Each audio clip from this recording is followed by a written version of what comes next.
Round two. Waiting for my horses to finish eating out in the pasture so I can bring them back in for the evening. Some of them like the barn. I got used to it. Never had a barn before they moved up here to Flagstaff, down there in the valley. It's funny how the first snow they adapted. Funny how that works, ain't it? You get thrown into circumstances that are beyond your control, and then the next thing you know, you're seeking shelter. Good lesson. Pardon me, I'm having my evening cigarette.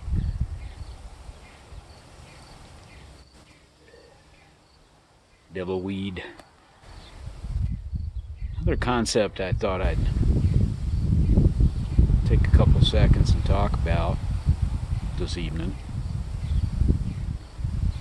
is a concept that I've been seeing on the internet a lot, especially on Facebook, called woke. Not whoa, stop, but woke. I guess it's a transliteration of the word awake or awaken. Perhaps it's the definition, according to those who are trying to convey the message, would be awakened. Woke.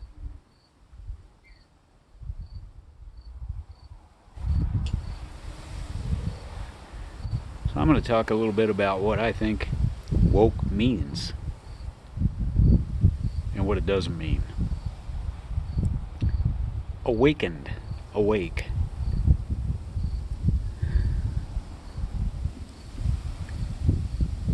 Those of us that are fortunate enough to work in agriculture, cattle, horses, spend a lot of our time, most of our time outside. So if you're like me, you spend about maybe an hour in the evening, if that much, watching something on Netflix before you hit the hay. You don't watch the news, don't watch any television. Sure as hell never played any video games or spent hours on endless hours in front of a computer for entertainment or information. You understand the value of being outside, working hard, being around animals that will teach you everything that you thought you never knew. And so you develop this sensibility of creation and everything around you. You appreciate the simplest things. The wind in the trees. Typically we're up before sunrise, so you appreciate the sunrise. 9 times out of 10, unless it's in the summer in June like it is tonight when the sun goes down late, you're still up before the sun goes down or after.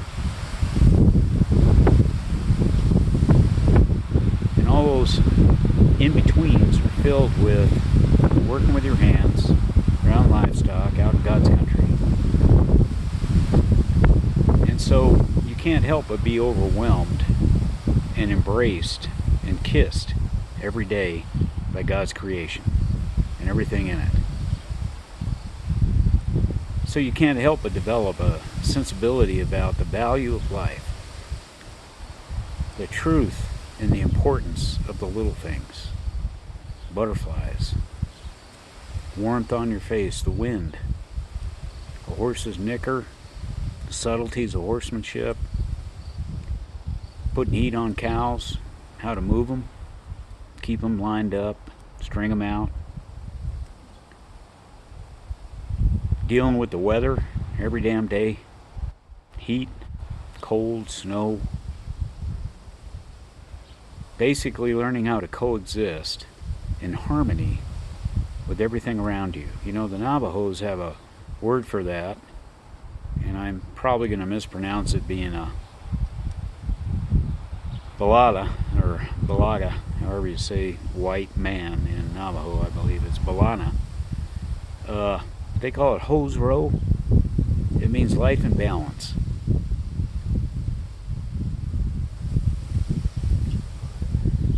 spent a lot of time growing up outside. Father was a stockman. Grew up ranching. In my late adult life, I spent a lot of time working for the BLM in southeastern Utah, tracking the damage and the wear and tear on Anasazi ruins up around Four Corners, Bluff, Utah, Monticello, Four Corners, so it'd be Cedar Mesa, Comb Ridge. And you learned a lot about spending time by yourself, being outside, and listening. And the things you hear when you're by yourself, when you're not surrounded by all the noise coming from extraneous places, and you learn in the silence, and you come to appreciate the subtleties all around you. Rain, wind, sunshine, and the power that all those elements have on life, your animals, your critters, your livelihood, your perceptions. It's the best schooling anyone could ever have, is being outside. And it's probably one of the most singular things, I think, that city folks, where we see all these things happening that are troubling to us today, happening with folks that really don't spend a whole lot of time outside anymore. At least they don't spend it in a way that is where they're contributing to life or sustaining themselves. So I would say that, excuse me,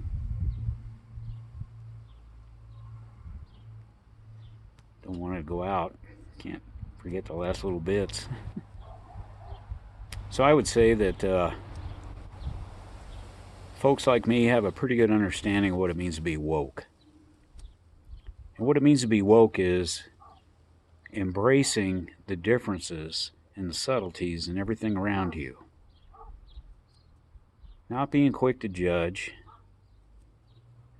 You reserve anger for the folks that do things that would be harmful to animals, those things that we respect, life, ability to make a living, someone interfering with your ability to exercise your fundamental rights under God in this country.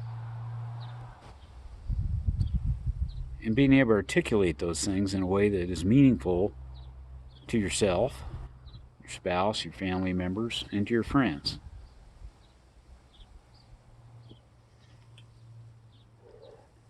Yet today it seems that folks use the word woke to define a belief system that only they adhere to. So in other words, if you don't believe what they believe, you're not woke. What a tragic misuse of that word, because it's such a beautiful word, awakened. Woke. And when I see the word woke being utilized to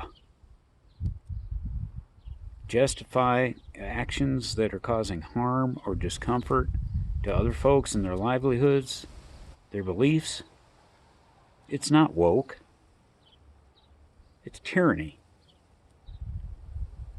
Tyranny is when you come into a situation, you inject yourself into a situation where you begin to take the rights away from somebody else, and you expect them to live up to your rights or your belief systems.